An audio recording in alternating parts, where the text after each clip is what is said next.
மூணார் போனா மறக்காம போக வேண்டிய டாப் 8 ஃபால்ஸ். இந்த வரிசையில 8th பிளேஸ்ல இருப்பது ஆட்டுக்கல் வாட்டர் ஃபால்ஸ். சின்ன பிரிட்ஜ்ல நின்று அந்த ஃபால்ஸ பாக்குற அழகே தனி. 7th பிளேஸ்ல இருப்பது தூவானம் வாட்டர் ஃபால்ஸ். இந்த ஃபால்ஸ பார்க்க ஃபாரஸ்ட் ஆபீஸரோட பெர்மிஷன் வாங்கி காட்டுக்குள்ள 4 கிலோமீட்டர் ட்ரக் பண்ணி போய் தான் பார்க்க முடியும். 6th பிளேஸ்ல இருப்பது லக்கம் ஃபால்ஸ். உடுமலைப்பேட்டையில இருந்து மூணார் போற வழியில இருக்க இந்த ஃபால்ஸ் ஃபேமிலி அண்ட் ஃப்ரெண்ட்ஸோட குளிக்க ஒரு பெஸ்ட் ஸ்பாட். 5th பிளேஸ்ல இருப்பது ரிப்பிள் ஃபால்ஸ். இந்த பால்ஸ்ல குளிக்க முடியாது, பார்க்க மட்டும்தான் முடியும். 4th பிளேஸ்ல இருப்பது 33 ஃபால்ஸ். மாங்குளத்துல இருக்கும் இந்த ஃபால்ஸ்க்கு ஜீப்ல ட்ரக் பண்ணி மட்டும்தான் போக முடியும். 3rd பிளேஸ்ல இருப்பது சின்ன கண்ணல் ஃபால்ஸ். ரோட்ல போகும்போது இந்த ஃபால்ஸை பார்த்துக்கலாம். 2nd பிளேஸ்ல இருப்பது கைனகிரி ஃபால்ஸ்.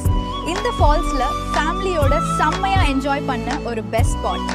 1st பிளேஸ்ல இருப்பது குத்தும்கல் ஃபால்ஸ். மூணாருக்கு போற யாருக்குமே தெரியாத இந்த பிளேஸ் ஒரு ஹிடன் ஜெம்னே சொல்லலாம்.